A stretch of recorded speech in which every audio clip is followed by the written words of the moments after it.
संगमनेर शहर पोलिसांची गोवंश प्रकरणात मोठी कारवाई. 930 किलो गोमांस जप्त.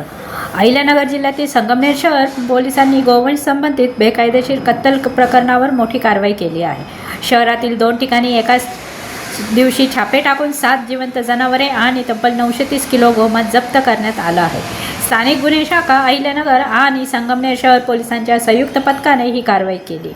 वरिष्ठ अधिकाऱ्यांच्या आदेशानुसार 30 ऑक्टोबर रोजी शहरातील 2 वेगवेगळ्या परिसरात छापेमारी करण्यात आली. या कारवाईत 7 जनावरे ज्यांची किंमत सुमारे 56,000 रुपये आहे ताब्यात घेण्यात आली असून ही सायकंडी येथील जीवदया गोशाळेत दाखल करण्यात आले आहेत.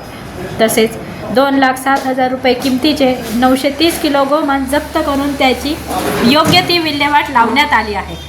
ही कारवाई पोलीस अधीक्षक सोमनाथ घारगे, अप्पर पोलीस अधीक्षक सोमनाथ वाघचौरे आणि उपविभागीय पोलीस अधिकारी डॉक्टर कुणाल सोनवणे यांच्या मार्गदर्शनाखाली पोलीस निरीक्षक रवींद्र देशमुख यांच्या नेतृत्वात पार पडली. या मोहिमेत पोलीस कर्मचारी श्रीकांत सावंत, इम्रान खान आणि स्थानिक गुन्हे शाखेचे अंमलदार सहभागी झाले होते.